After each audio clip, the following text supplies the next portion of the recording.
now confirming that the NBA is investigating tampering allegations made against them and Jerry West in their free agency recruitment of Kawhi Leonard in 2019. Kawhi has denied the allegations in his post-game comments from yesterday. Stephen A., what does this say about Kawhi? Well, first of all, to address the reporting situation, as I highlighted on First Take nearly a year ago, I have no idea whether those things were true. What I was reporting was what was being said by other officials in the league, and that this would not go away because some of the things that was being requested and asked for were a bit exorbitant, to say the least. Obviously it's come to fruition, and that's what the NBA is investigating now, because a lot of people were making big stinks about that. Having said all of that, what does this say about Kawhi Leonard? Max, I hope you're sitting down when I say this, and I hope you completely understand where I'm coming from by the time I'm finished. But what this says is that Kawhi Leonard isn't worth it. Now, let me make sure that I'm specific with what I mean. Kawhi Leonard is a superstar basketball player. He's one of the top 5 players in the National Basketball Association. What he's capable of doing on both ends of the floor. Averaging 27 last year, being an elite defender. All of these things are true about Kawhi Leonard, and I don't mean to imply otherwise. But here's why I tell you he's not worth it. Because of what the Clippers gave up for him, he has to do more than that. When you give up a slew, like 5 first-round picks and, a couple of swaps and second-rounders and all of this stuff, so folks can go and get Paul George because you mandated that was what needed to be done in order to get your services in a Clippers uniform, then you owe it to them not just to average points and rebounds and defend. You have to be that quintessential leader. You have to galvanize the troops and inspire others to be all they can be. You can't be a detriment, whereas you're making demands. You're engaging in load management. You practice when you want. You play when you want. The minutes you dictate. And the word that is prominently associated with you is indifference. Not when it comes to your specific play, but when it comes to those other ancillary things that inspire and contribute to a winning culture. You can't be distant and apart and apathetic to that. You have to embrace that wholeheartedly, because that's what you need to do when you've made the demands that you've made. Yeah, the Clippers didn't have to do it, and we understand that, but they did it for you. They did it because you said you were only coming if those conditions were met. Get me Paul George. And so that's where it all comes in. If you just signed for money, Max, and you decided to come there because they offered you the max and you wanted to be back in LA near your home and all of that other stuff, none of this applies. But when you hold them hostage, essentially, to get the player, this one specific player that you wanted with you, even if they had to mortgage the house and arguably their future to do so, then you owe them more than 27-7 a game and being a great player and an elite defender. You owe it to them to do everything you can as a leader to galvanize the troops and bring everything together so you can develop and ultimately help sustain a winning culture. He hasn't done that part yet. And that's why I say at the moment, he hasn't been worth it. What does this say about Kawhi Leonard? We get to that in 1 second. First, Stephen A., Jerry West presided over, he was the executive for the Showtime Lakers. That man later got Shaq and Kobe. Jerry West was running around telling people when Kobe was still 17, he's going to be the greatest player of all time. But I'll deny it if you ever tell anyone I said that, right? And then I think he said greatest. I didn't hear that firsthand, but that came back to me. He said greatest, but maybe you're right. Well, he told me one of. He told me one of. Yeah. Okay, gotcha. Well, that's firsthand. And then gets Kawhi. And people are crying about tampering. Nerds. Why don't you go get Shaq and Kobe and Kawhi? Now, in terms of, Max, he helped get KD to go to state. Right. Crying about tampering. Look, I know, like, you can question ethics and say, well, you have to play by the rules. I get it. But like, crying about tampering is like, that's the kind of nerd that the light is red.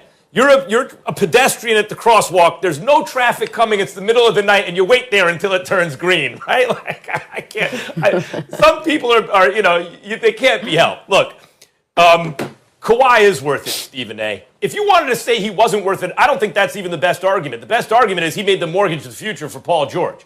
But even then, I would say it's worth it. Because if you're the Clippers and you see what they're putting together with the Lakers, and your window looks like it's already shut, to try to win fans in that town, because for years the Lakers stunk until Jeannie Buss wrestled control of the organization, and 3 years later they won the chip. And the Clippers had Blake Griffin and Lob City with Chris Paul and DeAndre Jordan and all that, and still they couldn't get it done. They couldn't even get to a conference finals.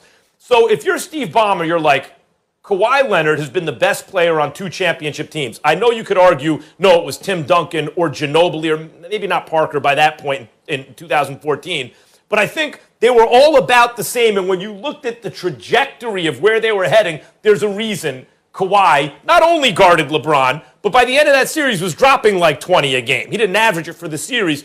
But I'd say overall, he's probably their best player at that point. He got Finals MVP. And he got Finals MVP in Toronto, too, and was clearly their best player. And you could say, well, KD didn't get hurt. Well, if KD didn't get hurt, no one, LeBron James wouldn't have beaten the Warriors. He couldn't for 2 years. They got squashed by that Warriors team. Of course that's true.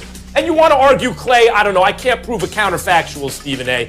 I think the Raptors would have won. You think the Warriors would have won. But the Raptors did win. That's best player, arguably, at least, on 2 championship teams. And anyway, 2-time Finals MVP. So, no, he doesn't lead the way you're discussing, right? But there's a difference between that and a guy who, say, over-dribbles or throws teammates under the bus in the press. Kawhi ain't doing that. Kawhi's playing the way a teammate would want him to play.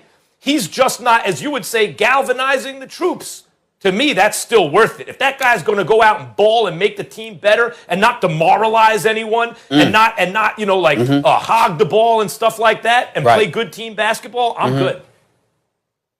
Well, first of all, I think you're wrong, but understand, not only is he not galvanizing, but he is dividing indirectly, because if you take into account the beef between Montrezl Harrell and Paul George, assuming there's truth to that, which obviously I've heard, well, where would that stuff with Paul George come from in terms of how Paul George and Kawhi Leonard was being treated? Remember, Kawhi Leonard was a 2-time NBA champion. He was a 2-time NBA Finals MVP.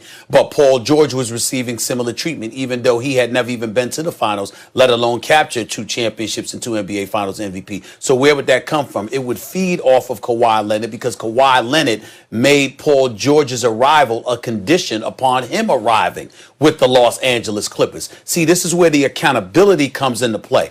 Again, if I'm sitting up there and I'm a marquee free agent and I tell you this is what I want in terms of money, all right, okay, I'm good. But when I sit up there and I say, not only do I want this money, not only do I want these perks, but I don't give a damn what you have to do, get that guy too. And I do that, then there's a level of culpability and accountability that I have to a franchise that ascends compared to the average person out there. Even LeBron James didn't do that. He went and joined D. Wade and Chris Bosh in Miami. He elected to take his services back to Cleveland. Kyrie was already there. Of course, he wanted Kevin Love and what have you, but Kevin Love was looking to get out of Minnesota because he hadn't been in the playoffs in his first 6 years there. Then he goes to Los Angeles. Yes, he wanted Anthony Davis, but he arrived a year before. So he came not even knowing if they were ultimately able to get Anthony Davis. Kawhi Leonard sat up there and held the Clippers accountable in that regard. So when you do all of that, okay, in L.A., knowing Ballmer's got a new arena coming near where the L.A. Forum used to be, knowing that you're trying to compete with the Lakers as if that's possible, knowing the backdrop of all of this, and utilizing that to your advantage, not only to get what you want monetarily, but in every other way imaginable, thereby forcing the Clippers to damn near mortgage their future. You owe them more than 27-7, or being an elite defensive player, or an all-star. You owe it to them to do everything you possibly can in order to win. And my last point is, I don't know Kawhi Leonard like that. We say hi and bye. For all I know, he's a great guy, nice guy, the whole bit. I'm not trying to cast any aspersions on him. I'm just highlighting for you what the Clippers situation is. And based on that, Kawhi Leonard has not been worth it thus far. If you want to say Kawhi needs to stretch himself in a certain direction and try to grow as a person in a certain direction or as a leader, sure, that's fine. But those changes are usually incremental and gradual. You can't suddenly wake up one day and be someone you're not. Now, it sounds to me like the Paul George criticism, and I have it too, right? Because Paul George underperformed as usual in the playoffs. Really what we're talking about then is Kawhi. Look, if I were the Clippers, I'd have made the deal too. If I can get Kawhi Leonard, fine. I got to trade for Paul George and give you all the draft picks. I'm going to do it too. So would I. Right. We'd all do it. Their hand was sore. In that way, they were forced, even though no one forced them. But I would say this. Kawhi is not a great GM. The thing about LeBron is his understanding of basketball is such as that he knows exactly what he needs. So if LeBron walks into the office and says, you need to trade for this guy, you should really consider that. He really understands the game on another level. Kawhi is not that kind. He's not doesn't have the point guard mind, obviously, that LeBron does. He doesn't play GM the same way. So you want to criticize Kawhi, fine, but I think Kawhi he'd have been better off with Gallinari and Shai Gilgeous-Alexander, both on the team, than Paul George, I believe, in the playoffs. So he's not a great GM. That's true, but I like criticizing him for not being someone he's not. You knew what you were getting when you made the deal. I'm not criticizing him. I'm just pointing to the fact that it's not going to be enough for the Clippers to get over the hump, and that's the reality of the situation. He was there. He was brought there to get him over the hump. He's not going to be able to pull it off, and it's in large part due to his decisions. They should have paid Yeah, Ron. they have a huge hump to get over. Not only do they have this mess before the season has even started, but also, gentlemen, the Clippers have never advanced past the semifinals in their 50 seasons, and that marks the longest conference finals drought in league history. So talk about a big hump